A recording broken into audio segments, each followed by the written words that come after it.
सरेनी Raebareli Uttar Pradesh. Report Narendra Tripathi. सरेनी का स्वास्थ्य केंद्र बना कुत्ते का आरामदेह, सीएससी का हाल बेहाल। गर्मियों में डॉक्टर को नहीं है मरीजों की चिंता, बीमारों के साथ साथ तीमारदार भी हो जाते हैं बीमार। आखिर हो भी क्यों ना, इसका जीता जागता उदाहरण आपको सरेनी स्वास्थ्य केंद्र में देखने को मिल जाएगा। गंदगी का इतना अंबार लगा हुआ है कि यदि एक बार वहां कोई बीमार व्यक्ति के साथ तीमारदार भी जाए तो वो भी बीमार पड़ जाएगा। वही बात की जाए अधीक्षक महोदय की, तो वो अपनी ड्यूटी के समय इस चिलचिलाती धूप और उमस भरी गर्मी को देखते हुए अपने वातानुकूलित संचालित कमरों में जाकर आराम फरमा रहे हैं। सीएससी की हालत इतनी बदतर है कि वहां देखने वाला कोई नहीं है। अधिकारियों के साथ कर्मचारी भी रहते हैं नदारद। जिन बेड में होना चाहिए बीमार व्यक्तियों को, उसमें इतनी गंदगी और दुर्गंध है कि वहां बीमार व्यक्ति नहीं रह पाते, जिसके कारण उन्हें अस्पताल परिसर में बने पत्थर निर्मित शेडों, जो कि तीमारदारों के बैठने की जगह होती है, उस पर इलाज किया जा रहा है। साफ तौर पर देखा जा सकता है कि कुछ वहां पर कुत्ते भी आराम फरमाते नजर आ जाएंगे, क्योंकि प्रशासन की आंखें ये सब नहीं देखती और ना ही वहां के कर्मचारियों को ये सब दिखाई देता है। वो तो केवल आराम करना चाहते हैं। अब आखिर में इतनी सरकार द्वारा चलाई जा रही योजनाओं के बावजूद यदि व्यक्ति का इलाज सही ढंग से ना हो पाए तो इसमें कहीं ना कहीं ऐसे लचर कार्यशैली वाले अधीक्षक की भागीदारी देखने को मिलती है। वहीं सीएचसी अधीक्षक डॉक्टर अमल पटेल नदारत रहे। वहीं नाम ना प्रकाशित करने की शर्त पर एक कर्मचारी ने हमारे रिपोर्टर से बताया कि सीएचसी अधीक्षक सरेनी डॉक्टर अमल पटेल कभी कभी महीनों सीएचसी नहीं आते हैं और ड्यूटी चढ़ जाती है। और जब इस सब के बीच सीएचसी में मिली अनियमितताएं और सीएचसी परिसर में इमरजेंसी वार्ड के जस्ट सामने कुत्ते के आराम फरमाने आदि की जानकारी लेनी चाहिए, तो सीएचसी अधीक्षक डॉक्टर अमल पटेल ने पत्रकारों का फोन उठाना मुनासिब नहीं समझा और फोन को स्विच ऑफ कर दिया। अब देखने वाली बात होगी कि आखिर में खबर चलने के बाद भ्रष्ट सीएचसी अधीक्षक पर कार्रवाई होती है कि इसे भी ठंडे बस्ते में डाल दिया जाएगा। आगरा में प्यासे कंठों की प्यास नहीं बुझा पा रहा है कलकल विभाग। लंबे समय से पानी न आने पर फूटा लोगों का गुस्सा। सब्र का बांध टूटने पर महिलाओं ने किया कलकल विभाग पर जोरदार प्रदर्शन। पानी न आने पर खरीदना पड़ रहा है पानी। महिलाएं बोली, गरीब पानी खरीदेगा तो कैसे खिलाएगा बच्चों को खाना। कमाई का बड़ा हिस्सा हो रहा है पानी खरीदने में खर्च। ताज नगरी में अब तक पानी पर हुए खूनी संघर्ष में जा चुकी है कई लोगों की जान। आगरा प्रशासन भी बना मूक दर्शक। शहीद नगर में पिछले 3 महीने से हो रही है पानी की समस्या। शहीद नगर के अशफाकुल्ला पार्क और बड़ी मस्जिद की महिलाओं ने किया प्रदर्शन। यशपाल सिंह, आगरा।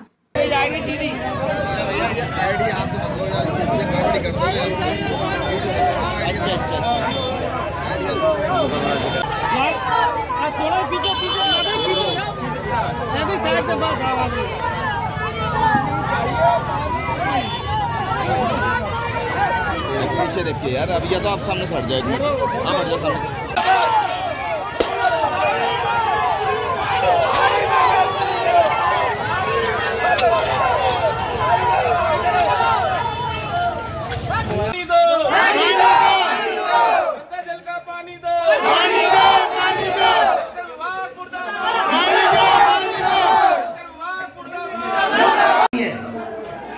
ये देखिए सब आवाज तक नहीं है, आवाज तक नहीं आ रही है।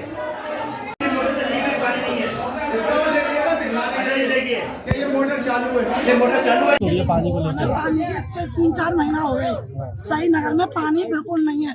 फिल्टर का पानी ला रहे हैं 3-4 200 का 150 का 250 का भी। अब उसके खाना बनाए, पानी पीने के नाम है दो में। आप लोगों को कितनी परेशानी होती है घर के काम में पानी के लिए? सभी चीज की परेशानी है। गर्मी है, नहाना भी पड़ता है, जी घबरा रहे हैं, उल्टियाँ आ रही हैं। बताओ, गंगा जल पानी चाहिए हमें।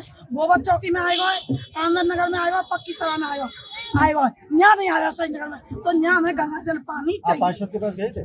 पार्षद के मतलब खबरें कर रहे हैं, अभी तक नहीं पानी है। तब वो आ जाता है। दिक्कत हो रही है 3-4 महीना से। 3-4 महीने। आप लोगों को ज्यादा परेशानी है? हाँ, हम लोगों को ज्यादा परेशानी। और बस मेरा नाम शकीर खान है। मैं शहीद अशफाक उल्लाह पार्क में रहता हूँ। प्रदर्शन किया जा रहा है? प्रदर्शन इसलिए किया जा रहा है, यहाँ पर शहीद अशफाक उल्लाह खान पार्क में ट्यूबवेल नंबर 10 है, जो एडीए द्वारा अब जलकल को स्थानांतरित कर दिया गया है। और जब से स्थानांतरित किया गया, जब से यहाँ पर पानी नहीं आ रहा और ट्यूबवेल की बोरिंग जो है वो बैठ चुकी है। बोरिंग अब ना रिवोर करा रहे हैं और ना ही कोई पानी की व्यवस्था कर रहे हैं। जबकि मैंने सभी उच्च अधिकारियों आर.एस. यादव जीएम और जीवी पंत जो एक्सीएन और सचिव भी हैं और जेई नरेंद्र और आशीष जेई मेंटेनेंस सब 3 महीने से दिक्कत आ रही लगातार।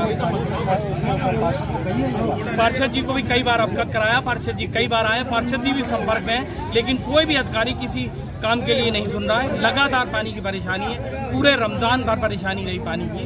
और सभी इस लाइन पर जो है वो 603 घर हैं। 603 घरों में पानी की इतनी ज़्यादा किल्लत है कि लोग 150 से 200 रुपए रोज़ का पानी गरीब लोग खरीद के पी रहे हैं। बताया जा रहा है कि इसमें टैंकर भी आए थे, विशेष टैंकर आते हैं, सिर्फ 1-2 लोग विशेष लोगों के यहाँ वो खड़े कर दिए जाते हैं, उनकी सेटिंग हो जाती है और वो पानी जो है उन्हीं लोगों को मिलता है, बाकी किसी को नहीं मिलता। कितने टैंकर सप्लाई करते हैं? एक आया था और एक टैंकर सिर्फ आया और 603 घरों में एक टैंकर पानी आता है। अभी तक कैसी व्यवस्था बना रहे हैं? हम लोग सिर्फ पानी खरीद के ला रहे हैं या मस्जिद से लाते हैं या किसी दूर से पानी जहाँ से भी जो व्यवस्था होती है। क्या चाहते हैं आप? जी क्या चाहते हैं? मैं चाहता हूँ प्रशासन इस पर उचित कार्रवाई करे और जल्दी से जल्दी जल विभाग जो है पानी की व्यवस्था करे। अगर ये समस्या का समाधान नहीं होता तो आगे आप क्या समस्या का समाधान नहीं होता है। आज हमने प्रदर्शन शहीद नगर रोड पर किया है, इसके बाद जो है हम माल रोड को जाम करेंगे और उग्र प्रदर्शन करेंगे। इसकी जिम्मेदारी सभी जलकल विभाग के अधिकारियों की होगी। बलरामपुर छत्तीसगढ़ से आफताब आलम की रिपोर्ट। मदर्स डे पर मुख्यमंत्री की संवेदनशीलता से जरूरतमंद मां को मिली बड़ी सहायता। मुख्यमंत्री की घोषणा के 3 दिन के अंदर खाते में पहुंची राशि। मां की गुहार पर मुख्यमंत्री ने थामा बेटे का हाथ। ट्यूमर के इलाज के लिए दिए 4 लाख रुपये। तांबेश्वर गौठान में भेंट मुलाकात के दौरान मुख्यमंत्री श्री भूपेश बघेल को रीना विश्वास ने बताई थी अपनी व्यथा। आपको बता दें कि मुख्यमंत्री भूपेश बघेल की संवेदनशीलता से मदर्स डे पर एक जरूरतमंद मां को बड़ी सहायता मिली है।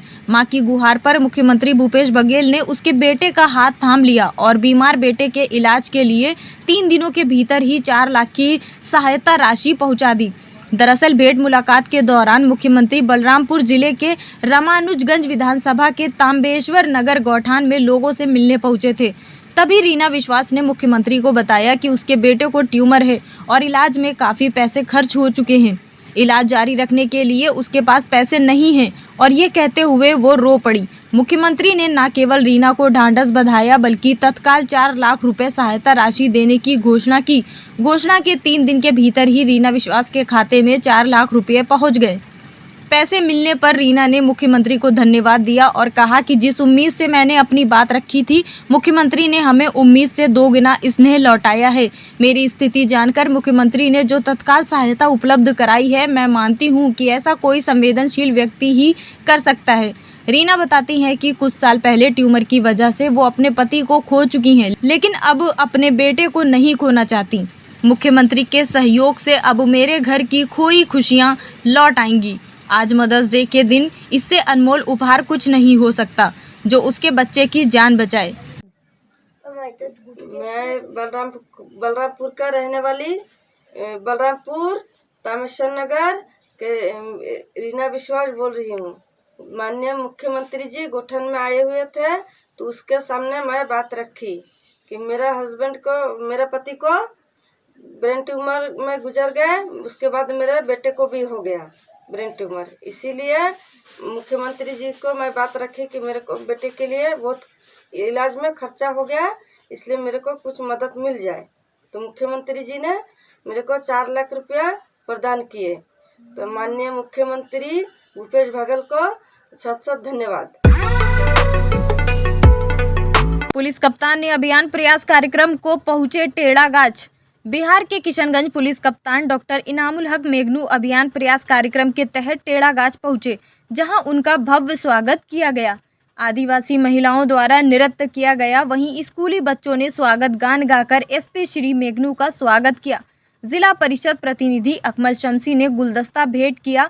कार्यक्रम में अलग अलग वक्ताओं ने विभिन्न विषयों पर चर्चा की, जिसमें बेरोजगारी, बाल अपराध पर रोक, पुलिस सेवा से जुड़कर समाज सेवा का प्रयास, नशा मुक्ति जागरूकता, बाल विवाह, दहेज प्रथा जैसी सामाजिक कुरीतियों के विरुद्ध जागरूकता अभियान, बैंक संबंधी धोखाधड़ी से संबंधित जानकारी और मुकदमा पूर्व सलाह आदि विषयों पर सामाजिक जागरूकता अभियान के बारे में लोगों को जागरूक किया गया।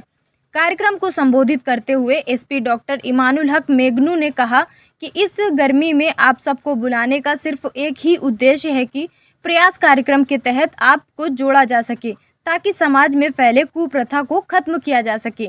समाज में फैली दहेज प्रथा, बाल विवाह को खत्म करने के लिए सभी को आगे आने की ज़रूरत है। बेटियों को समान अधिकार देने के साथ ही आत्मनिर्भर बनाने में अभिभावक प्रोत्साहित करें। बेटियों को अच्छी तालीम दें। जकी अनवर, बिहार। आज के कार्यक्रम में उपस्थित जामिया मिलिया इस्लामिया के असिस्टेंट प्रोफेसर रकीब साहब, कोडोभारी और टेढ़ागाज थाना अध्यक्ष, इस कार्यक्रम को सफल बनाने वाले हमारे प्रशिक्षु अवर निरीक्षक दंजी, उपस्थित मीडिया बंधु, उपस्थित पुलिस के अन्य कर्मी, उपस्थित सम्मानित जनप्रतिनिधिगण, उपस्थित अन्य यहाँ के सम्मानित नागरिक, प्यारे बच्चे और बच्चियों को मेरी तरफ से प्यार भरा सलाम और नमस्कार।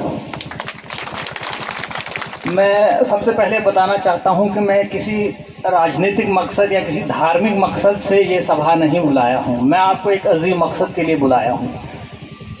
एक विडम्बना है कि हर जगह हमारे देश में ही जहां भी गरीब लोग होते हैं, वांछित लोग होते हैं, एक जज्बाती नारे और भाषण देकर उनको वर्गलाया जाता है, कभी धर्म के नाम पे, कभी राजनीति के नाम पे। मेरा ऐसा कोई मकसद नहीं है। मैं आपको एक अजीम मकसद के लिए बुलाया हूँ। इस गर्मी में मेरा एक ही उद्देश्य है कि ये एक दिन के 3 या 2 घंटे या 1 घंटे का कार्यक्रम का या मूवी नहीं है। आपको इस अभियान में जुड़ना पड़ेगा। ये एक बहुत लंबा सफ़र है। ये पहला कदम है, क्योंकि चाहे 3000 मील तय करना हो या 1000 मील तय करना हो, वो एक कदम से ही स्टार्ट होता है। चाहे सागर भरना हो तो एक बूंद से स्टार्ट होता है। तो ये इस कड़ी में पहला कदम है, प्रथम कदम है। और मुझे उम्मीद है कि आप मेरा पूरा सहयोग देंगे, वो आप रहेंगे, क्योंकि ये हमारा एक व्यक्तिगत दायित्व भी है, हमारा सामाजिक दायित्व भी है, हमारा धार्मिक दायित्व भी है और हमारा संवैधानिक दायित्व भी है। मैं चूँकि यहाँ जनप्रतिनिधिगण है और हमारे पढ़े लिखे कुछ समृद्ध लोग हैं, तो मैं कुछ तलख बातें आपके बारे में ज़रूर बोलूँगा, तो आप ज़रूर सुनेंगे। क्योंकि जब तक आप अपने बारे में तलख बातें नहीं सुनते तो आप में सुधार नहीं लाते हैं। क्योंकि मेरे कार्यालय में जब मुझे कोई तलख बात बोलता है, मेरी आलोचना करता है, मुझे बड़ा अच्छा लगता है कि झूठी तारीफें हमें पसंद नहीं है। अगर कोई आके मेरे कार्यालय मेरी आलोचना करता हूँ तो मैं अपने आप के आत्ममूल्यांकन करता हूँ, ताकि मैं उसमें सुधार लाऊँ, क्या कमी रही मुझ में। ये नहीं कि नहीं नकारा रहे, ऐसा नहीं, मैंने सब इनकलाब लाया है। इसलिए क्योंकि आप जनप्रतिनिधि हैं, कुछ समृद्ध लोग हैं, कुछ पढ़े लिखे लोग हैं, मैं आपके बारे में जो पिछले 4 महीनों से मैंने देखा है ज़िले में, मैं कुछ तलख बातें बताऊंगा। बुरा नहीं मानना, लेकिन कोशिश कर लेना उस पर एक गहन करने का, आत्ममूल्यांकन करना कि क्यों मैं बोल रहा हूँ, कि उस पर सुधार क्या किया जा सकता है। मैं जनवरी में यहाँ ज्वाइन किया हूँ, तो 4 महीने मैंने लगाए कि ये कार्यक्रम प्रारंभ करने। आप कोई बता सकता है कि इस पीछे क्या सोच है कि 4 महीने मैंने क्यों लगाए? कोई बता सकता है मुझे? एक व्यक्ति अगर मुझे बता पाएगा मैंने 4 महीने के बाद ये प्रारंभ क्यों किया? कोई नहीं बताएगा। हर बार हमसे फोन से लगातार हमको मार्गदर्शन देते रहे। उसी मार्गदर्शन में सर ने हमको इस कार्यक्रम का नाम प्रयास देने के लिए बोला कि हम प्रयास ही तो कर रहे हैं लोगों के लिए, तो इस प्रयास का इसका कार्यक्रम का नाम दिया गया। और जब हम इस कार्यक्रम को लेके आगे बढ़ने की कोशिश की, मैं बार बार सर से फोन पे बात करते रहता था कि सर मैं ऐसे ऐसे बढ़ रहा हूँ। सर ने मुझे पूरा मार्गदर्शन देते हुए यहाँ तक इस कार्यक्रम को सफल बनाने में पूरा अपना सहयोग दिया। इसके लिए मैं सर का धन्यवाद अदा करता हूँ। Thank you sir. उसके बाद मैं धन्यवाद अदा करना चाहता हूँ, आभार व्यक्त करना चाहता हूँ जामिया मिलिया इस्लामिया के प्रोफेसर डॉक्टर रकीब आलम सर का, कि सर के द्वारा हमारी मीटिंग एक बार सर के ऑफिस में हुई थी 2 तारीख को लगभग। उनसे हमें थोड़ा 5 मिनट का बात हुआ। उसके बाद रकीब सर के द्वारा लगातार मुझे गाइडलाइन भी दिया गया। राजधानी लखनऊ में मनाया गया मदर्स डे। माँ की ममता, प्यार, दुलार की बात ही कुछ और होती है। माँ के लिए हर दिन खास होता है, लेकिन मदर्स डे पर उन्हें और भी ज़्यादा खास बनाने का मौका मिलता है। लोग अपने अपने अंदाज में माँ से प्यार का इजहार करते हैं। इसी तरह राजधानी लखनऊ में 8 मई को मनाया गया मदर्स डे। देखिए न्यूज़ 77 संवाददाता जिशान अंसारी की ग्राउंड जीरो की रिपोर्ट। कुछ और है, अगर देखा जाए तो 8 मई को पूरी दुनिया में मदर्स डे मनाया जा रहा है। आप जैसे कि इस वक्त हम मौजूद हैं फन मॉल गोमती नगर में, राजधानी लखनऊ के फन मॉल गोमती नगर में। आइए हम जनता के बीच इनसे कुछ पता करेंगे कि मदर्स डे स्पेशल पे क्या बात करना चाहेंगे। जैसे कि आज 8 मई को मदर्स डे मनाया जा रहा है, इसके ऊपर आप क्या कहना चाहिए? बहुत अच्छा दिन है, मेरी मम्मी से कुछ ना कुछ लेने का दिन है और उनके साथ एंजॉय करने का दिन है। फुल मस्ती, मम्मी मेरी भी आ रही है, उनका वेट कर रहे हैं। क्या पल है जो आपकी माँ के यादगार कुछ पल बताना चाहिए? ऐसे कुछ माँ के पल के बताने लायक नहीं होते, वो तो उनका कोई वही नहीं है। बहुत ही जो भी कुछ आपको अच्छा लगा उनके जीवन में, आपके साथ के कुछ यादगार पल जो ऐसे उनके पल में क्या गिनाऊँ, उनके तो हर एक पल ही मुझे बहुत अच्छे लगते हैं। उसके पल के है माँ जैसा प्यार दुनिया में कोई नहीं कर सकता है, तो बस मैं इतना ही बोल रही हूँ। बहुत ऐसे क्या यादगार पल रहे हैं आपकी माँ के बीच, वो बताना चाहेंगे? यादगार पल तो बहुत रहे हैं, क्या बताएं, याद नहीं आ रहा कुछ। जैसे कि माँ के हाथ का बना हुआ खाना, हाँ, या कहीं घूमने जाना, इसके बारे में कुछ बताना चाहेंगे? हाँ, माँ के हाथ का बना खाना मुझे बहुत अच्छा लगता है, मतलब बहुत ही अच्छा खाना बनाती हैं। क्या करना चाहते हैं मोटिवेट करें माँ के लिए? क्या करना चाहेंगे मोटिवेट करने के लिए माँ के लिए? मेरी माँ मेरे लिए बहुत सपोर्टिव है, बहुत हेल्पिंग है, बहुत मोटिवेट करती है हम लोग को, मतलब कोई भी कुछ भी हो तो बहुत हेल्प करती है। 2 लाइन अपनी माँ के बारे में बता दो। मेरी माँ बहुत अच्छी है, वो सबसे अच्छी है, बस। Thank you. लोगों से बात करेंगे कि मदर्स डे के ऊपर क्या कहना चाहेंगे। भाई जैसे कि आज मदर्स डे है, आप क्या कहना चाहेंगे अपनी माँ के बारे में? भाई मैं क्या बोलूँ, मेरी माँ है, सब कुछ मेरे लिए है भाई। तो क्या कुछ ऐसे यादगार पल रहे अपनी माँ के लिए जो आप कुछ कहना चाहेंगे? बहुत सी यादगार पल हैं माँ के साथ। क्या ऐसे यादगार पल हैं, क्या आपकी माँ का ममता का प्यार है, वो बताना चाहेंगे लोगों को? माँ की ममता को भाई आज तक भाई नाप सका है कितनी होती है, वो तो भाई अनलिमिटेड है ना। खाने के बारे में क्या फेवरेट खाना वो आपके लिए बनाती हैं, इसके बारे में कुछ? भाई मेरा जो फेवरेट है वही बनाती है ना वो। क्या आपका फेवरेट है? गुलाब जामुन में फेवरेट डिश है, वो बनाती है वो। अच्छा, आज मदर्स डे के ऊपर क्या करेंगे, क्या आज मदर्स डे पे अपनी माँ के बारे में क्या बताना चाहेंगे देशवासियों को? आज जैसे कि मदर्स डे, क्या नाम है आपका? मेरा नाम आरोही सिंह। आरोही जी? आरोही सिंह। आरोही सिंह। यस। आरोही जी, आप अपनी मदर्स डे पे अपनी माँ के बारे में क्या बताना चाहेंगे? देखिए, मेरी माँ तो वैसे माँ सबकी अच्छी होती हैं, बट मुझे जहाँ तक लगता है मेरी माँ सबसे अच्छी है, क्योंकि माँ होती है, वो सबको पता होगा। और रही बात, क्या ही बोलें अब, जो मुझे पसंद है वो मेरे लिए बनाती है। यादगार पल आपकी माँ के साथ आपके रहे जो आप देशवासियों को बताना चाहेंगे? यादगार पल तो बहुत है, जैसे कि मतलब मेरी मम्मी हमारे दोस्त की जैसी हैं, सब कुछ शेयर कर सकते हैं उनसे। ऐसा कुछ नहीं है कि जो उनको बताएं, जैसे एक होते हैं कि हमारे गार्जियन हैं, उनसे नहीं बताना चाहिए, ऐसा कोई सीन नहीं। मेरी माँ के साथ कुछ भी शेयर कर सकते हैं। क्या फेवरेट डिश में आपके वो बनाती हैं जिसको आप याद करती हूँ खाने बाद, या अकेले में रहती हूँ तो अपनी माँ को विश करती हूँ? अकेले में तो विश करते हैं। और कुछ 2 लाइन अपनी माँ के बारे में मदर्स डे पे कहना चाहेंगी? देखिए, माँ बाप तो सबके एक भगवान के जैसे हैं। हाँ जी। कोई सा गाना डेडिकेट करेंगे अपनी माँ के लिए? यस, बिल्कुल करिए। मेरी माँ के बराबर कोई नहीं। मेरी माँ के बराबर कोई नहीं। लखनऊ में गोमती नगर के बाद इस वक्त हम आ चुके हैं हुसैनाबाद के रूमी गेट के बाहर। रूमी गेट के बाहर कुछ बच्चे हमें मिले, आइए इनसे हम पता करेंगे कि आज दिन भर में इन्होंने मदर्स डे कैसे बनाया। बेटा, क्या नाम है आपका? मेरा नाम अलीज़ा है। अलीज़ा, आपने मदर्स डे कैसे बनाया है आज? मैं मम्मी को गिफ्ट दिया है और मम्मी के साथ अच्छे से रहा है। मम्मी के साथ अच्छे से रही है। तो कितना प्यार करती हैं आप अपनी माँ से? मम्मी से बहुत ज़्यादा प्यार करती हैं। कुछ अपनी माँ की ऐसी चीज़ें बताइए जो कि आप बहुत अच्छे से प्यार करती हैं। मम्मी मेरी बहुत सारे गिफ्ट लाती हैं। मम्मी हमको जब मैं चाहती हूँ मम्मी दिलाती हैं मुझे। और खाने में आपका फेवरेट क्या बनाती है मम्मी? मम्मी मेरी लेडी फिंगर बहुत लेडी फिंगर सबसे फेमस बनाती है। अगर माँ आपकी दूर रहती हैं तो आप उनको मिस करती हैं? बहुत ज़्यादा मिस करती हैं। क्या नाम है आपका? अरीबा, आप अपनी माँ के बारे में क्या बोलना चाहेंगी आज मदर्स डे पे? मेरी माँ बहुत प्यारी है, उनको बहुत प्यार करती है, सपोर्टिव। और आपकी माँ आपके लिए क्या मतलब खाने में फेमस बनाती है, आपके कहने से बनाती हैं? बिरयानी बनाती है बहुत अच्छा। ड्रेस में जैसे कि आप स्कूल की में तैयार होती थी बचपने में, अभी भी होती होंगी, तो सबसे बड़ी बात रहती है बच्चों को तालीम देने की। तो वो आपकी माँ सबसे पहले सुबह उठ के आपके लिए ब्रेकफास्ट बनाना, आपके लिए ड्रेस तैयार करना, आपको स्कूल भेजना, इसके बारे में क्या कहना चाहेंगे? मेरी माँ पहले उठ जाती है, फिर मुझे उठाती है कि आप उठो जल्दी, लेट हो जाएगा स्कूल के लिए। हम लोग बहुत अच्छा ख्याल रखती है मम्मा। जब आप अगर के नहीं रहे, माँ आपके साथ नहीं रहती, तो आप उनको कैसे मिस करती हैं? फ़ोन कर लेते हैं किसी के मोबाइल से भी। अच्छा, अपनी माँ के लिए कोई गुड हैबिट बताइए। कोई भी 2 अच्छी चीज़ें अपनी माँ की।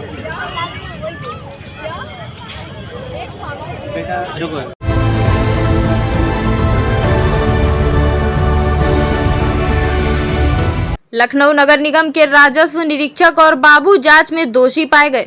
राजधानी लखनऊ नगर निगम के जोन 4 में तैनात राजस्व निरीक्षक नमिता सिंह और गोमती नगर वार्ड के लिपिक अमरनाथ वर्मा जांच में दोषी पाए गए। मंगलवार को हाउस टैक्स के नाम पर भवन स्वामी पर वसूली का दबाव बना रही राजस्व निरीक्षक नमिता सिंह और बाबू अमरनाथ जांच में दोषी साबित हुए हैं। जोन 4 में लोक मंगल दिवस पर मंगलवार को 1/50 विशाल खंड निवासी विक्रम बरियानी ने राजस्व निरीक्षक नमिता सिंह और बाबू अमरनाथ पर आरोप लगाया था। मेयर के निर्देश पर नगर आयुक्त ने मामले की जांच करवाई तो राजस्व निरीक्षक और बाबू चेक पर ओवर राइटिंग के दोषी पाए गए।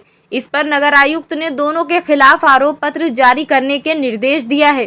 शिकायतकर्ता विक्रम बरिया ने बताया था कि उनका हर्ष पैलेस नाम से प्रतिष्ठान है जो साल 2016 से बंद है और राजस्व निरीक्षक ने पहले 5 लाख का बिल, फिर 18 लाख का बिल और उसके बाद 63 लाख का नोटिस टैक्स भेजा।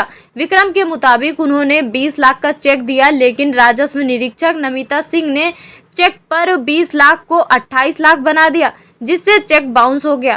पीड़ित विक्रम ने बयान दिया कि उन्हें की आरोपी नमिता सिंह और अमरनाथ वर्मा उसे 4 साल से परेशान कर रहे हैं। बाबू अमरनाथ वर्मा गोमती नगर वार्ड में तैनात था, लेकिन रफी अहमद किदवई वार्ड में तैनात नमिता सिंह के साथ जाकर भवन स्वामी पर सेटलमेंट करने का दबाव बना रहा था। वहीं अब बात ये है कि इस भ्रष्टाचार को रोका कैसे जाए, और हम उन्हीं की जुबानी सुनते हैं, उनके साथ जो व्याख्या हुई है। ऐसे कई सारे पीड़ित लोग हैं। फिलहाल तो हम अभी विक्रम जी से बात करेंगे और जानने की पूरी कोशिश करेंगे कि मामला क्या था। सबसे पहले सर नमस्कार, क्या मामला था? पूरी मामले की व्याख्या कीजिए आप। सर 2016 से जो मेरा भवन है, जो मेरे फादर का बनाया हुआ है, वो बंद चल रहा था। उसके जब मेरे फादर वहाँ नगर निगम कार्यालय इनसे बिल मांगने पहुंचे तो आरआई जो उनके जोन की थी नमिता सिंह जी, उन्होंने उनको 5.5 लाख का बिल दिया पहले। फिर उन्होंने उनको बताया कि ये जो बिल है आपका हफ्ते भर बाद और बढ़ जाएगा क्योंकि इसका असेसमेंट नहीं हुआ है, और 5 असेसमेंट का उन्होंने बिल दिया। उस बिल को उन्होंने 18 लाख करवाया क्योंकि उसमें सेटलमेंट नहीं किया। फिर सेटलमेंट करने के लिए प्रेशर बनाया गया, उसका सेटलमेंट नहीं किया तो उन्होंने उसको 35 लाख कर दिया फिर असेसमेंट करके। फिर उसका सेटलमेंट नहीं किया तो उन्होंने उसको बढ़ा के 54 लाख कर दिया। और फिर हमने उसका नहीं किया, लीगली करना चाह रहे थे तो उसका उन्होंने डिमांड नोटिस जारी कर दिया 64 लाख रुपए का। उसमें अखबार में नीलामी करके, डिफेमेशन करके, कई तरीकों से दबाव बना के मेरे ऊपर। फिर भी मैंने उसमें अमाउंट जमा करके वहाँ 20 लाख जमा किया, जिसको अनअपराधिक तरह से उन्होंने बाउंस करा दिया चेक को। मेरे 20 लाख के चेक को उन्होंने 28 लाख करके बाउंस करा दिया। जी, ओवर राइटिंग करके। मैंने वहाँ पे सारे सबूत जमा किए। मैंने जोनल साहब के, सुजीत जी के कमरे में बैठ के चेक की फोटो खींची थी। मेरे फोन में समय भी था, वो भी मैंने वहाँ पे उनको प्रस्तुत करी, तो एकदम हक्का बक्का हो गए वो। तो इन्वॉल्वमेंट ऐसा लगा कि सभी का इसमें है वहाँ पे पूरा। इसमें आपने जो मेयर से शिकायत की, उस पर मेयर ने आपसे कुछ आश्वासन दिया कि इस पर क्या कार्रवाई? मेयर मैम ने जो करके दिखाया है वो कर नहीं सकता कोई। उन्होंने जो एक्शन लिया है वो एक्शन लेना बड़ा ज़रूरी था, क्योंकि ये सब चीज़ें टलती जा रही हैं। हाउस टैक्स की तमाम कंप्लेन आती हैं, दिन भर 1000 लोग 2000 लोग ब्यूरोक्रेट्स के पास दौड़ रहे हैं, इधर उधर जा रहे हैं, ISPCS के पास जा रहे हैं, जोनल अधिकारी के पास जा रहे हैं, इंस्पेक्टर के पास जा रहे हैं, बाबू के पास जा रहे हैं, पर कुछ भी नहीं हो रहा है उससे, है ना। मेरे फादर भी 4 से 5 साल दौड़े इन सब चीज़ों को रिलेटेड लेके, पर हुआ कुछ नहीं। फिर अभी मेयर मैम ने आश्वासन दिया, तब उन्होंने स्ट्रिक्ट एकदम कार्रवाई उसके करी लोक मंगल दिवस के दिन। आपने ये लोक मंगल दिवस में शिकायत की, पर ये जो कार्रवाई है आप खुश हैं? बिल्कुल बिल्कुल, पूरा अच्छी तरीके से जो उन्होंने किया। बस ये है कि इसको स्ट्रिक्टली और लेना चाहिए, लाइटली नहीं छोड़ना चाहिए, क्योंकि हर बार ऐसा होता है कि ये सब मौकों को छोड़ दिया जाता है या ट्रांसफर करके इधर उधर तबादला करके इन सबको रोक दिया जाता है। इन सब पे पूरी प्रॉपर जांच बैठानी चाहिए, है ना, क्योंकि आज ये मेरे साथ तो हुआ है, ऐसा हजारों लोगों के साथ हुआ है। मैं आपसे बात कर पा रहा हूँ, पर हर इंसान आपसे बात नहीं कर सकता है ना। मैम ने बताया कि वहाँ लोग डरते भी हैं मुकदमा करने से, FIR करने से, कि कोई क्यों दुश्मनी लेना चाहेगा उन लोग से। पर ये तो एक गलत चीज़ है ना, सरकारी अफसर होके आप उसका फ़ायदा उठा रहे सरकारी नौकरी का, सबसे गलत चीज़ ये है, कैसे आप अपने भारत को अखंड भारत बनाएंगे? जी बिल्कुल। और मेरा आपके बिल का जो 63 लाख का बिल आया था उसको लेकर मेयर साहब ने क्या कहा? मेयर मैम ने उस पर जांच बिठाने के लिए पूरा कहा, उसका असेसमेंट वापस दोबारा करवाया जाएगा, क्योंकि वो बिल जो जुड़ा है पूरी गलत तरीके से जुड़ा है। या तो आप इकट्ठा पूरा असेसमेंट करके उसका बिल दिया जाए। आज सुबह जैसे मेयर महोदय ने कहा है, टाइम्स ऑफ इंडिया में भी आया है कि वन सिस्टम, एक सिंगल सिस्टम निकाला जाएगा कि असेसमेंट एक साथ करके दिया जाएगा। उसमें ऐसा नहीं कहा जाएगा कि एक बार 3 बार बिल जो है असेसमेंट।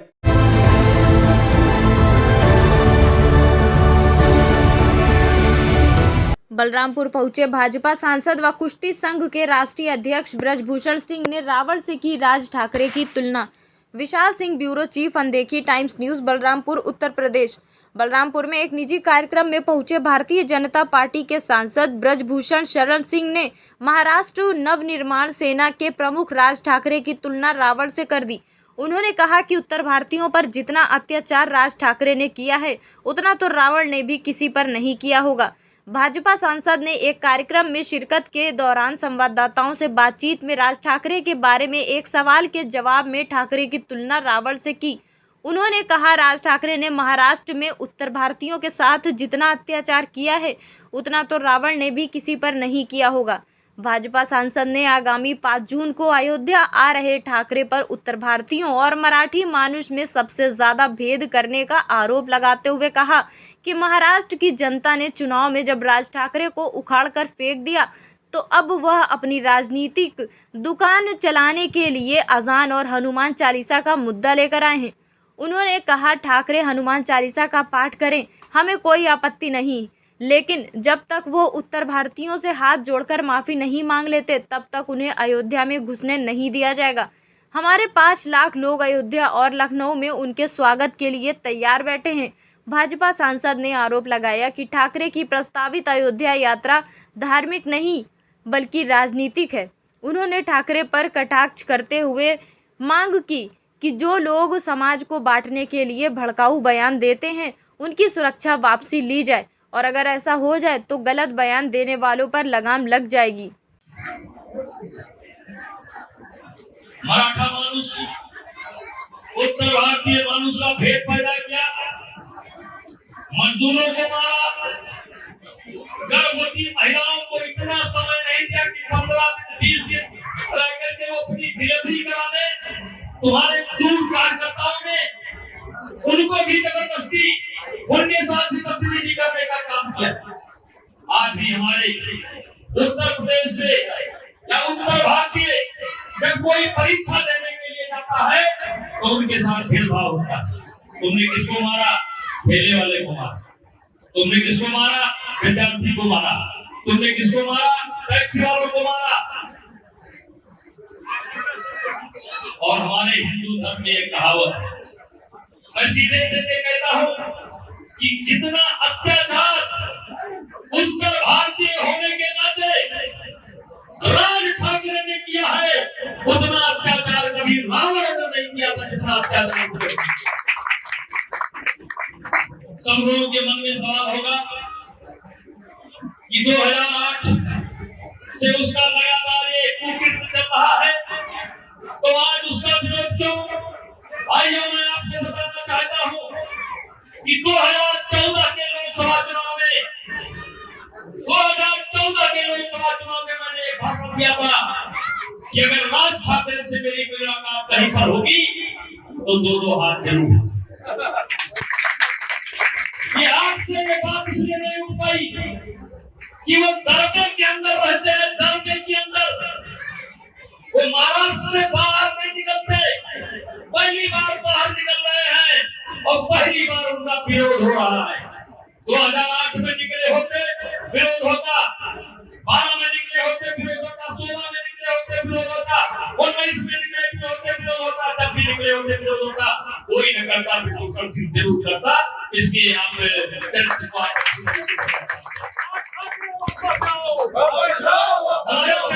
पहचानते हैं।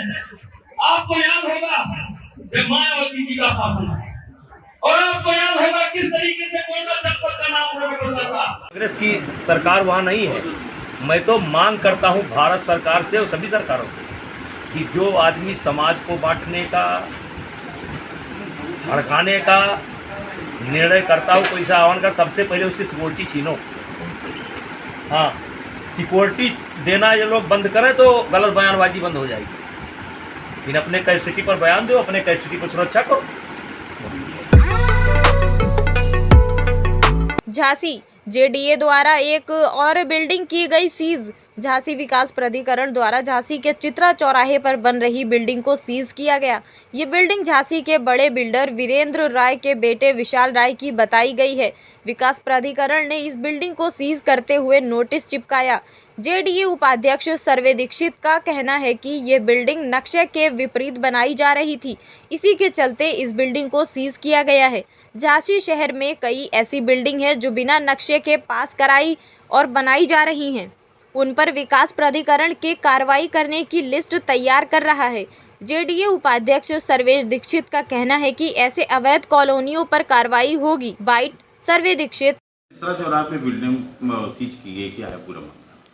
एक शिकायत प्राप्त हुई थी कि वो जो बिल्डिंग बन रही है चित्रा टाकीज पे, वो स्वीकृत नक्शे के विपरीत बन रही है। तो उस पर एक जांच कराई गई। जांच कराने पाया गया कि कुछ उनके द्वारा अनाधिकृत निर्माण किया गया है, तो उसी के लिए उनको नोटिस दिया गया था काम रोकने का। फिर उनके द्वारा जब काम नहीं रोक गया तो बिल्डिंग को सीज कर दिया गया है। उनके द्वारा श्रवण मानचित्र प्रस्तुत किया गया है और वो डिमोलिश की जो भी कार्रवाई वो हम कराएंगे, तो वो सील की गई है। जी। अच्छा, झांसी नगर में ऐसी झांसी रिपोर्टर सुनील जैन। महिला की छेड़छाड़ की रिपोर्ट दर्ज नहीं करने पर गुरसराय कस्बे में जबरदस्त हंगामा, वही सोशल मीडिया पर मारपीट का वीडियो जमकर हो रहा वायरल।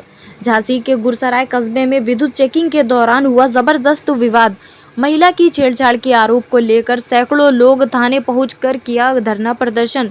उक्त मामले को लेकर विद्युत उपखंड अधिकारी ने गुरसराय थाने में सरकारी कार्य में बाधा डालने, मारपीट करने के तहत प्रार्थना पत्र दिया। दूसरी ओर एक महिला ने विद्युत उपखंड अधिकारी के खिलाफ बुरी नियत से पकड़ने, छेड़छाड़ करने का प्रार्थना पत्र दिया, लेकिन गुरसराय पुलिस द्वारा विद्युत विभाग की रिपोर्ट दर्ज कर ली गई एवं महिला की रिपोर्ट दर्ज नहीं किए जाने पर सैकड़ों लोग सड़क पर उतर आए एवं थाने पर आकर धरना प्रदर्शन करने लगे, जिसे लेकर सीओ आभा सिंह मौके पर पहुंची एवं आंदोलनरत लोगों को न्याय दिलाने का आश्वासन दिया। बाइट आभा सिंह सीओ।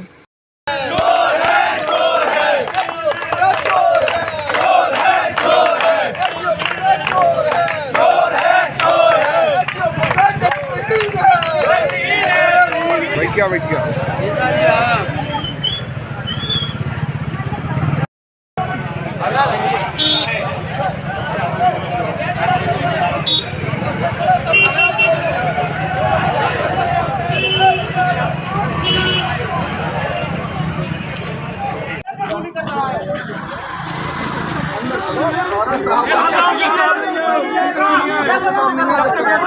बिजली विभाग मुर्दाबाद, बिजली विभाग मुर्दाबाद।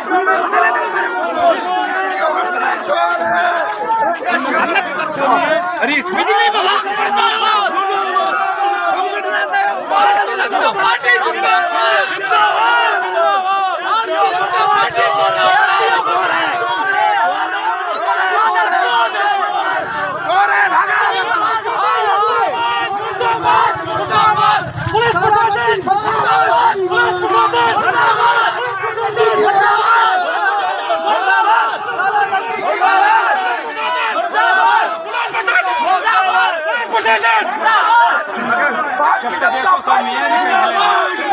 जब तक भारतीय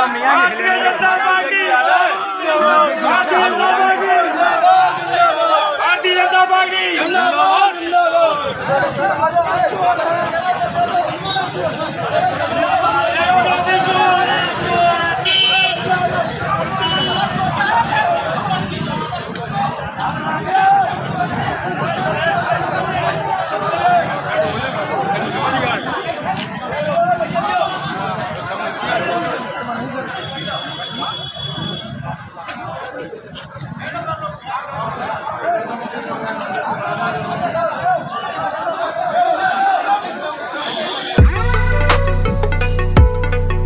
गंडई राशिद जमाल सिद्दीकी की रिपोर्ट। शासकीय इंग्लिश स्कूल में प्रवेश प्रक्रिया लॉटरी के माध्यम से की गई।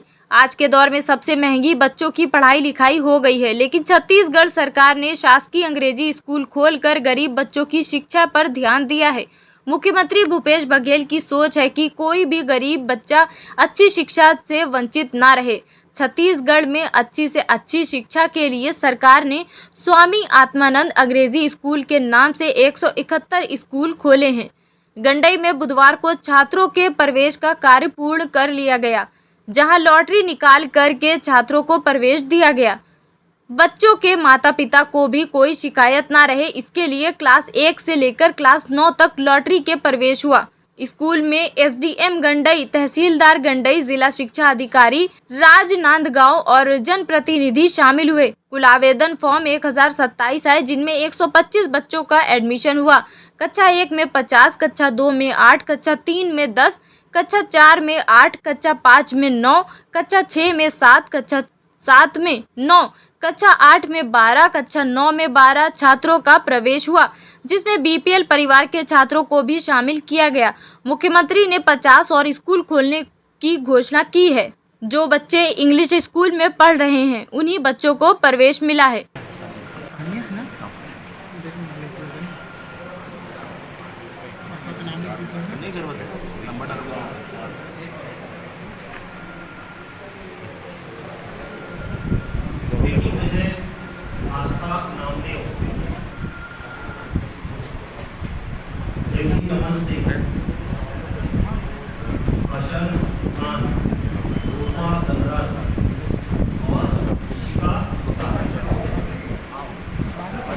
सर बताइएगा कि जो आज आत्मानंद स्कूल में जो एडमिशन की प्रक्रिया चल रही थी उसके बारे में जानकारी दें।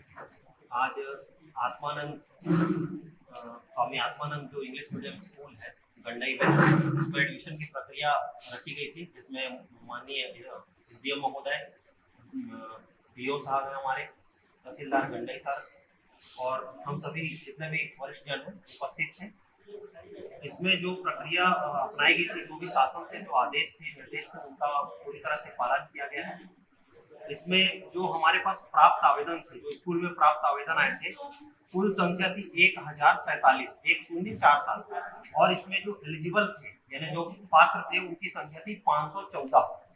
इसके एवज में हमारे पास जो कुल जो सीट है कंप्लीट 1 से 9 तक यानी कक्षा 1 से कक्षा 9वीं तक, इनकी संख्या 125 है, जिसमें लड़कियों की संख्या 61 ये सेलेक्ट हुए हैं, 29 बीपीएल से और 34 ओवरऑल कैटेगरी से इनका सिलेक्शन हुआ है।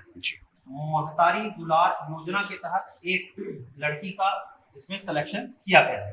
तो इस तरह ये पूरी जो योजना रही है, जिसमें जो कुल सीट है उसमें से 50% लड़कियों के लिए आरक्षित रहा है, बीपीएल के लिए उसमें से 25% और 25% ओवरऑल कैटेगरी से। इस तरह ये सिलेक्शन प्रक्रिया जो वेटिंग में बच्चे रखे गए हैं उसका क्या है? वेटिंग में बच्चे, यदि जो बच्चे सेलेक्ट हुए हैं उनमें से यदि कोई ज्वाइन नहीं करता, कोई एडमिशन नहीं लेता, तो जो क्रम बना हुआ है 1 से 5 का, उस क्रम में हम लोग सिलेक्शन देंगे, यानी वेटिंग से ऊपर जाकर के वो सेलेक्ट हो जाएंगे। यह प्रक्रिया रहेगी। Okay sir, thank you. बताएंगे सर, आज जो Swami Atmanand English medium school है, यहाँ पे जो आज एडमिशन की प्रक्रिया यहाँ चालू हुई थी, जो लॉटरी सिस्टम से किया गया है, इसके बारे में बताएंगे। छत्तीसगढ़ शासन की महत्वपूर्ण योजना स्वामी आत्मानंद अंग्रेजी माध्यम विद्यालय के प्रवेश प्रक्रिया के अंतर्गत आज स्वामी आत्मानंद स्कूल गंडई में लॉटरी सिस्टम के माध्यम से सभी पालकों, स्टाफ एवं गणमान्य नागरिकों के बीच में किया गया, जिसमें चयन प्रक्रिया के अंतर्गत हमारे पास 137 सीट उपलब्ध था, जिसमें से पात्र आवेदक 514 और अपात्र आवेदक है 533। जो सभी के सामने लॉटरी के माध्यम से बच्चों का चयन किया गया। अलग अलग कैटेगरी में हमारे पास गर्ल्स कैटेगरी में 61 बच्चे, बीपीएल कैटेगरी में 29 बच्चे और आल कैटेगरी में 34 बच्चों का सिलेक्शन किया गया। इस तरह से आज यह प्रक्रिया पूर्ण कर ली गई। सभी बच्चों की चयन सूची अलग से जारी किया जाएगा, चस्पा किया जाएगा सूचना पटल की, पालक इसका अवलोकन कर सकते हैं। जो वेटिंग का है मामला, वेटिंग के लिए जिस कैटेगरी में जिन बच्चों का चयन हुआ है, मान लो प्रवेश नहीं लेता है, तो उसके विरुद्ध प्रतीक्षा सूची से बच्चों का चयन किया जाएगा। जो वेटिंग में है 1 से 5 तक में, उनका लिया जाएगा। ठीक, okay sir, thank you. CCTV footage से हुई आरोपियों की पहचान। प्रकरण में उप महानिरीक्षक एवं वरिष्ठ पुलिस अधीक्षक जितेंद्र सिंह मीणा, अतिरिक्त पुलिस अधीक्षक ओम प्रकाश शर्मा के मार्गदर्शन एवं नगर पुलिस अधीक्षक हेम सागर सिदार के पर्यवेक्षण में थाना प्रभारी कोतवाली एमन साहू के नेतृत्व में टीम गठित कर अज्ञात आरोपियों का पता तलाश किया जा रहा था। इस दौरान अनुसंधान के सीसीटीवी फुटेजों के आधार पर 3 संदिग्ध व्यक्तियों का पहचान किया गया। पहचान में आए 2 संदेही प्रकाश ठाकुर एवं फूलदास से पूछताछ पर बताए कि लखी चंद्र, प्रकाश ठाकुर एवं फूलदास बघेल ने आपस में मिलकर घटना दिनांक को प्रार्थी सुखदेव कश्यप के समान दिखने वाले व्यक्ति फूलदास को सिर में गमछा बांधकर बैंक लेकर गए, जहां बैंक खाता नंबर से विड्रॉल फॉर्म में फर्जी हस्ताक्षर 45,000 रुपये आहरण कर स्वीकार किए। दोनों आरोपियों से 25,000 नगद राशि बरामद कर जब्त किया गया। मामले में एक आरोपी लखी चंद्र अभी फरार है, जिसकी पतासाजी की जा रही है। 2 आरोपियों को विधिवत गिरफ्तार कर न्यायिक रिमांड पर न्यायालय रवाना किया जा रहा है। बस्तर संभाग हेड राजेश प्रसाद, जदलपुर। मेरा नाम सुखदेव है। मेरा पैसा चोरी हो गया। 11:30 बजे गए थे, वो 11:30 बजे तो निकल रहा हो चोर है। हम तो 12 बजे पहुँचे तो बोला मैडम, अरे तुम्हारे 11:30 बजे तो निकाल लेगा, कहाँ के पैसा, तुम्हारे 45,000 रुपये ले गया है, कहाँ का भी निकलेगा बोला है। उसके बाद हम लोग सोचे नहीं जाते हैं कोतवाली थाना में है, हम टीआई साहब को रिपोर्ट करेंगे। बोले टीआई साहब फिर साथ चले गए हम बैंक है। उसके बाद फिर पूरा वो इंक्वायरी किए वहाँ से बैंक में है। बाद में फिर उसके बाद आए तो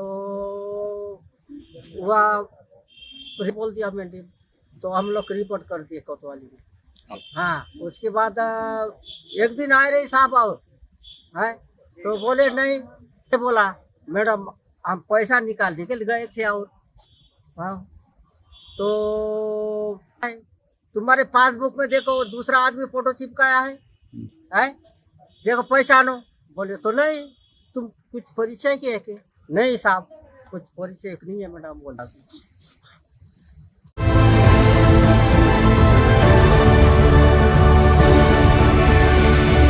प्रयाग क्षेत्र की मशहूर कथावाचिका पूज्या निकेता त्रिपाठी जी इन दिनों कानपुर में अपने सरसवाड़ी से भक्तों को श्रीमद् भागवत महापुराण कथा श्रावण करवा रही हैं। इसी दौरान उन्होंने भक्तों को अमर कथा सुनाई। किस प्रकार से बाबा भोलेनाथ माँ गौरा को अमर कथा सुनाते और माँ गौरा उस कथा के दौरान जब सो जाती है उसके बाद क्या होता है, ये सब जानकारी पूज्या निकेता त्रिपाठी जी ने 7वें दिवस की चल रही श्रीमद् भागवत महापुराण कथा में दी। उन्होंने बताया कि सभी भक्त पूज्या निकेता त्रिपाठी जी के YouTube चैनल में जाकर कथा श्रवण कर सकते हैं। साथ ही उन्होंने बताया कि सभी को सनातन धर्म के प्रचार प्रसार में आगे आना चाहिए और अपनी संस्कृति को आने वाली पीढ़ी से भी अवगत कराना चाहिए।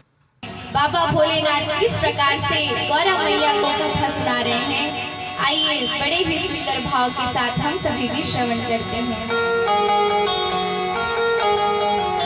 महासन पर महादेव जी बैठे आसन मार, महासन पर महादेव जी बैठे आसन मार, अमर कथा को लगे सुनाने गौरा को त्रिपुरारी मोटराने तोता उमा के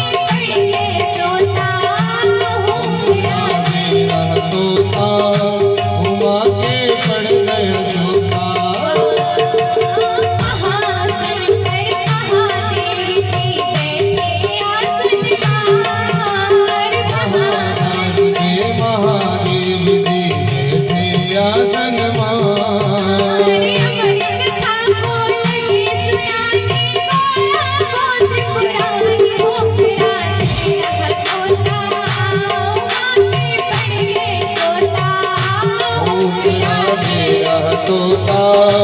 उमा के पड़ गए सोता।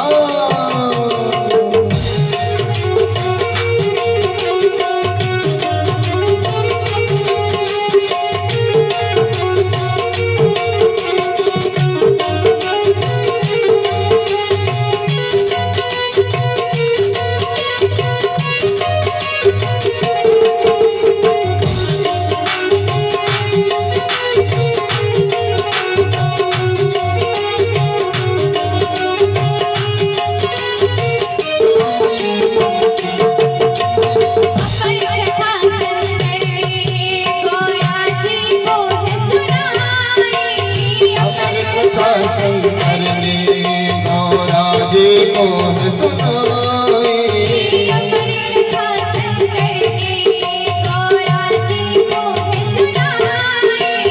अमर कथा शंकर ने गौरा जी को सुनाई।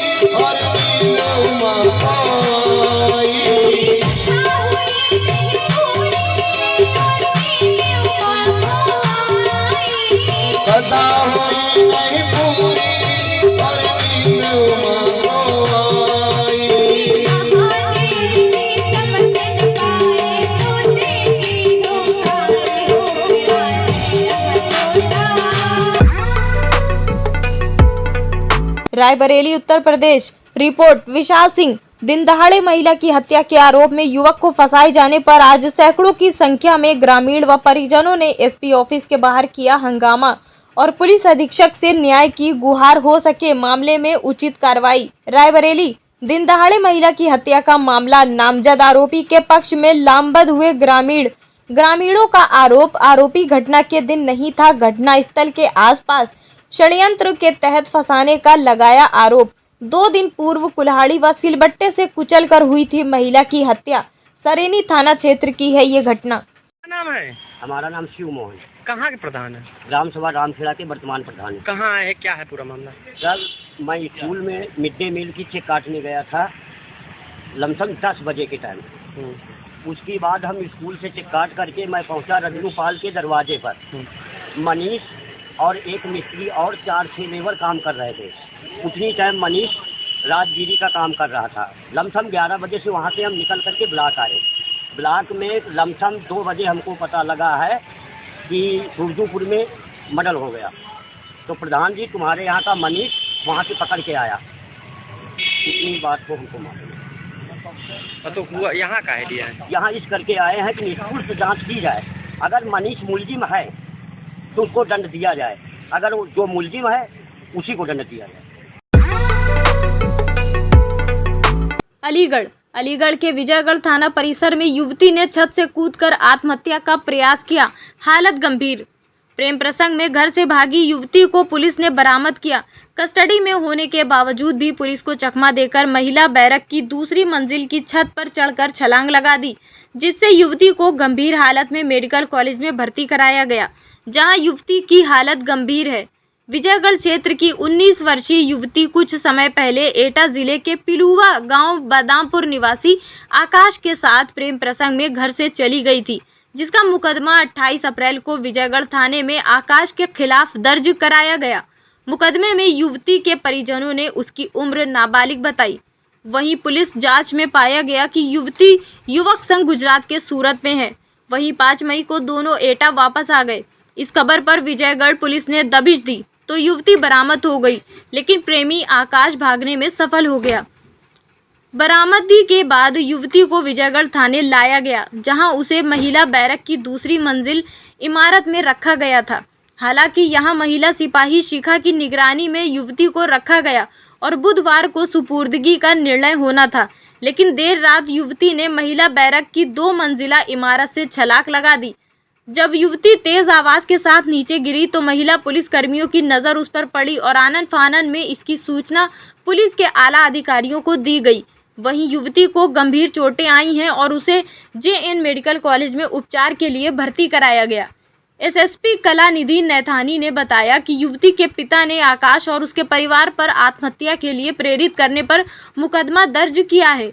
हालांकि नियम यह है कि युवती या किशोरी को बरामद करने पर उसे मेडिकल प्रक्रिया पूरी कराई जाती है और न्यायालय से निर्देश मिलने पर महिला पुलिस की निगरानी में थाने से अलग रखा जाता है। अगर महिला थाना करीब हो तो उसे महिला थाने में रखा जाता है, लेकिन इस मामले में ऐसा नहीं किया गया। Byte Kalanidhi Naithani, SSP Aligarh. Report Raju Verma.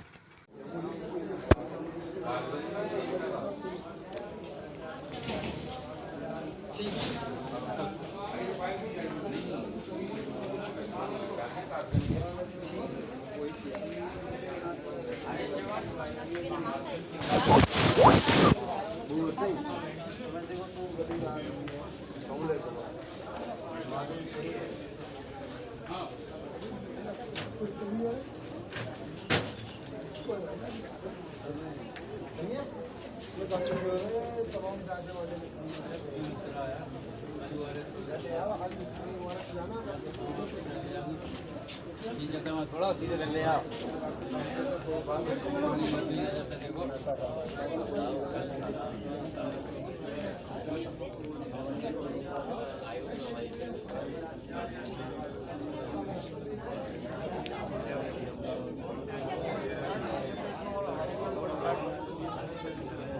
Sir, थाना विजयगढ़ का क्या मामला है? 28 अप्रैल को एक एफआईआर दर्ज कराई गई थी थाना विजयगढ़ पे, जिसमें एक व्यक्ति द्वारा अपनी 16 वर्षीय पुत्री को बहला फुसला कर ले जाने के संबंध में अंतर्गत आईपीसी 363-366 मुकदमा दर्ज कराया गया था। उपरोक्त लड़की को अर्थक प्रयास द्वारा जो पुलिस ने बरामद किया था, उसकी मेडिकल आदि की कार्रवाई की गई थी। आज उसकी मेडिकल रिपोर्ट प्राप्त हुई, जिसमें लड़की 19 वर्ष की पाई गई। इसमें इस संबंध में यह भी अवगत करा दें कि लड़की कांस्टेबल शिखा देवी की कस्टडी में थी और आज उस शिखा देवी कांस्टेबल ने अवगत कराया कि इसने महिला बैरक से कूदकर आत्महत्या करने का प्रयास किया है। इसको तत्काल यहाँ अस्पताल लाया गया, जहाँ इसका इलाज कराया जा रहा है। इस संबंध में यह भी अवगत करा दें कि लड़की के पिताजी ने जो है एक और तहरीर उस लड़के आकाश के विरुद्ध दी है, जिस पर बहला फुसला कर ले जाने का आरोप था कि उसने इसका इतना उसको बहलाया फुसलाया है कि इसने आत्महत्या का प्रयास किया है और उसके ऊपर डराने धमकाने का भी एक और आरोप लगाया है, जिस संबंध में एक अतिरिक्त एफआईआर पंजीकृत की जा रही है। समस्त इसमें वैधानिक कार्रवाइयाँ की जा रही है। वहीं जो एसपी आ रहे हैं, एसपी ग्रामीण हैं जनपद के, उनको इस पूरे घटनाक्रम की विस्तृत जांच रिपोर्ट देने के लिए भी आदेशित किया गया है। फिलहाल जो समस्त वैधानिक पहलू थे उनको अमल में लाया गया। सहारनपुर यूपी सरसावा मंदिर से घर लौट रही महिला के गले से दिन दहाड़े 2 बदमाशों ने चैन झपटी। पंजाबी मोहल्ला निवासी उषा रानी पत्नी स्वर्गीय सुभाष कत्याल सुबह 9 बजे मंदिर में हो रही कथा से लौट रही थी। गली के अंदर जाते ही आगे जा रहे बदमाश ने झपटी चैन और अपने साथी बदमाश के साथ बाइक पर बैठकर हुआ फरार। सारी घटना सीसीटीवी कैमरे में हुई कैद। पीड़िता के परिजन थाने पहुंचे। सरसावा थाना कस्बे की घटना। रिपोर्ट पारस पवार।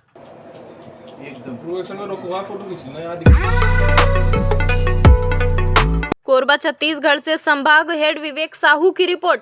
कोरबा इंदिरा स्टेडियम स्थित स्विमिंग पूल में बच्चे सीख रहे हैं तैराकी। इस वर्ष तापमान 45 डिग्री तक छू गया है। भीषण गर्मी के कारण शहर के इंदिरा स्टेडियम स्थित स्विमिंग पूल में लोगों की चहलकदमी बढ़ गई है। स्कूलों की छुट्टी होने के कारण बच्चों के साथ अभिभावक भी स्विमिंग का आनंद लेने पहुंच रहे हैं। स्विमिंग से गर्मी दूर करने के साथ ही सेहत का भी ख्याल रखा जा रहा है। स्विमिंग से बेहतर एक्सरसाइज कुछ नहीं है। यही वजह है कि गर्मी आते ही इंदिरा स्टेडियम टीपी नगर में संचालित नगर निगम के स्विमिंग पूल में लोगों की संख्या सामान्य दिनों की तुलना में कई गुना बढ़ गई है। बच्चों की गर्मियों की छुट्टियों भी हो गई हैं। पैच बच्चों की गर्मियों की छुट्टियां भी हो गई हैं, जिसके कारण वे भी स्विमिंग के माध्यम से कुछ नया सीखने के साथ ही स्वास्थ्य का भी ख्याल रख पा रहे हैं।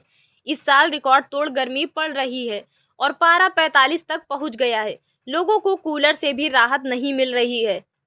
हाँ, एसी वालों को जरूर थोड़ी राहत है। लोग गर्मी से बचने के लिए कई तरह से जतन कर रहे हैं। गर्मी से बचने के साथ सेहत का भी ख्याल रखते हुए लोग स्विमिंग को अपना रहे हैं।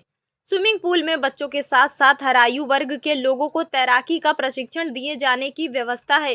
राष्ट्रीय स्तर के प्रशिक्षक उन्हें तैराकी का प्रशिक्षण दे रहे हैं। बढ़ गई तैराकों की संख्या। बच्चों को स्विमिंग का प्रशिक्षण देने वाले जगदीश बनिक ने बताया कि गर्मी की छुट्टियों में स्विमिंग करने वालों की संख्या 2 गुनी हो गई है। मुख्य प्रशिक्षक जगदीश बनिक ने बताया कि टीपी नगर स्थित निगम के इस स्विमिंग पूल से तैराकी का प्रशिक्षण प्राप्त करने वाले कई युवाओं ने प्रदेश व राष्ट्रीय स्तर पर अच्छा प्रदर्शन कर अपनी विशेष पहचान बनाई है। उन्होंने कोरबा जिले के लोगों से अपील की है कि अपने बच्चों को स्विमिंग जरूर सिखाएं, जिससे आपके बच्चे तंदुरुस्त रहें।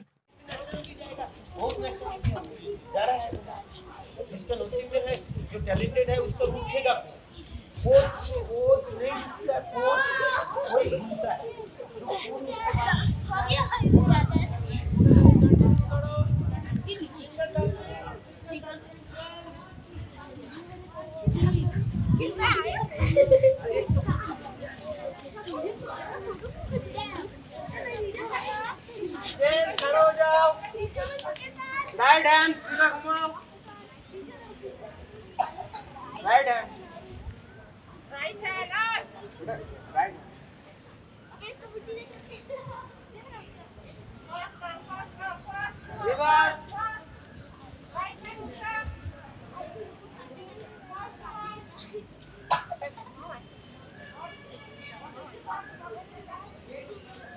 लेफ्ट हैंड सीधा घुमाओ।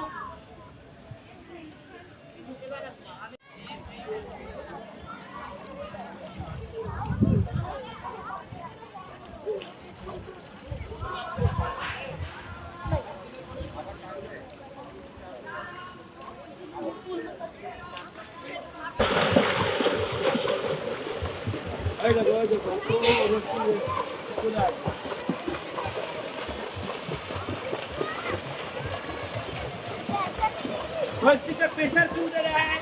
प्रेशर क्यों दे रहा है वो रस्सी पे? स्टॉप है।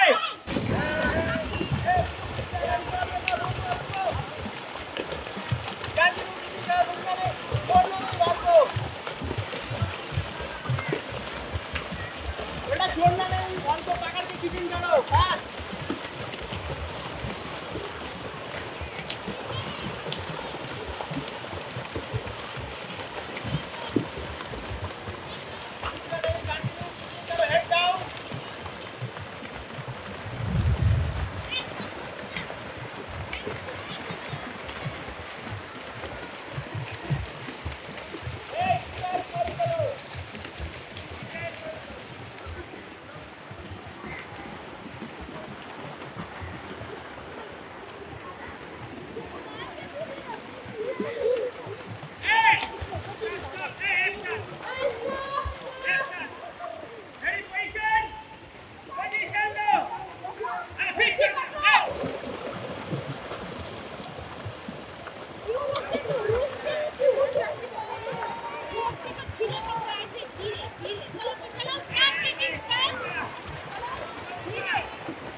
दादा अपना परिचय बताएंगे?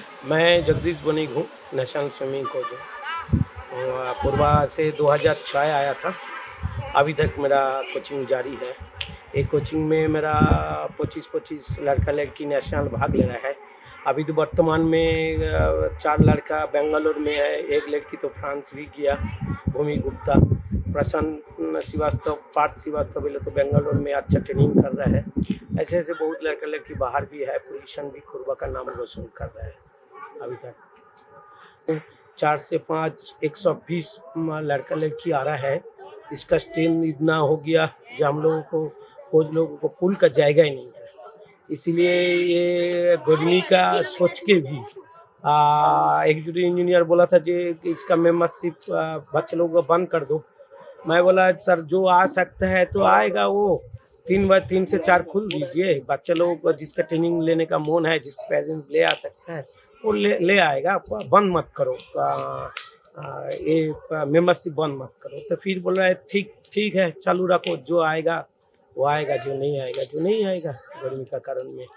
हम लोग भी सोचता हूँ गर्मी में बच्चा में कैसे आएगा, लेकिन पुल का तो जाएगा नहीं है, समय तो नहीं है, ये है कहीं नहीं। और ये सबसे आपका मैं एक चीज़ बता रहा हूँ आप लोगों का, कोरबा का हर पेरेंट्स को एक ही चीज़ बता रहा हूँ, ये स्विमिंग के लिए जिस दिन से स्विमिंग करेगा, अच्छा से टेक्निक से स्विमिंग करेगा, उस दिन से मेरा गारंटी है नया कोई बीमारी आएगा नहीं, नया कोई बीमारी आएगा नहीं। जैसे मैं आपका उस दिन का एक कहानी बता रहा हूँ, कहाँ अमेरिका से ना कहाँ से डॉक्टरी करके आया था, सतरंगा किया, फ्रेंड लोगों का चक्कर में वो डूब गया। तो वो पेरेंट्स एक ही लड़का था, अभी देखो उसका डॉक्टरी पढ़ाया, सब कुछ किया, सिर्फ स्विमिंग नहीं सिखाया, आज उसका ज़िंदगी पूरा जीरो हो गया। तो मैं आप लोगों को रिक्वेस्ट करूँ, और कुछ करना है नहीं करना, स्विमिंग सिखा लीजिए, एक नया ज़िंदगी भी उसका दे दीजिए। ये मेरा रिक्वेस्ट है कोरबावासी का, सबका से मेरा ये प्रार्थना है, आप लोग स्विमिंग सिखा लीजिए।